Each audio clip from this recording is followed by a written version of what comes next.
My name is Sarah Rutman, and it's a privilege to be sharing Torah with you from the Beth Tikva YouTube site in Montreal, with special thanks, as always, to Rachel Schlossberg for the beautiful graphics and to all of you for listening. Many of these ideas come from Rabbi Michalowitz and Rivka Siegel. Let's start with a question. Are you a bucket, or do you have a bucket list? Imagine that you are walking in the desert and you're very thirsty and you come across a deep well with cool water. Going down into the well to get a drink might mean you may not be able to climb back up again. A bucket will allow you to draw the water that is otherwise inaccessible. The ideal bucket is clean and has no holes. If there's sand in the bucket, you will end up with muddy water. When Haman was looking for a good month to annihilate the Jews, the possibility of the first of Shvat arose. He saw that the mazal, the energy, the sign of the month, is a water bucket, and he decided to go with another month. The Midrash continues that the bucket, deli in Hebrew, is Moshe, as it is stated, and he drew water, dalo, dala, for the daughters of Yitro. What is Moshe's relationship to water? He was placed in a basket in the water when his mother was no longer able to hide him from the Egyptians. When the daughter of Pharaoh found him, she named him Moshe, which means, I drew him from the water. Moshe later gave water to the sheep of Yitro's daughters when they were being harassed by other shepherds. The Jewish people are called the sheep of Hashem's pasture. Amo vitzon marito. In the future, Moshe would give water to the people, water from a rock, like the words we say to Hashem before the Amidah. Tzur Yisrael, Kuma be'ezrat Yisrael, rock of Israel, arise to the aid of Israel.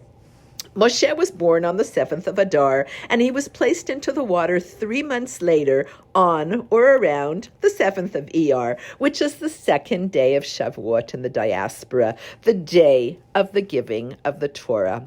In this week's Parsha, Moshe brings down the first Luchot. The Talmud teaches Ein Maim Ela Torah. There is no water except Torah. Moshe began his last speech to his beloved people in the 40th year, in the 11th month, on the 1st of the month. He started speaking on Rosh Chodesh Shvat. In the month of the bucket, Moshe is the ultimate bucket that allows us to get water from the well.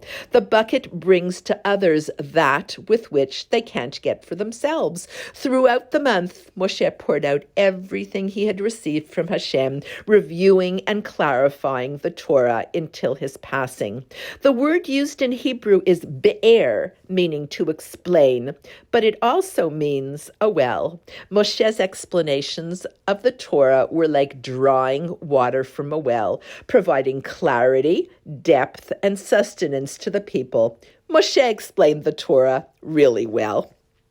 The Talmud tells us about Choni HaMa'agal, who was troubled by the verse, a song of ascents, when Hashem will return the captivity of Zion, we will be like dreamers. Choni said, is it possible for anyone to sleep for 70 years with one continuous dream? Choni was asked why he was planting a carob tree that would take 70 years to bear fruit, and he would never see the fruit of his labor. He answered, just as my ancestors planted for me, I am planting for my children. There's a present based on the past that will bring us to the future. Moshe's carob tree was the Torah he imparted to the Jewish people. There's a movie called The Bucket List about two men who had a list of things they wanted to do before they die. They go skydiving, fly over the North Pole, attend a lion safari.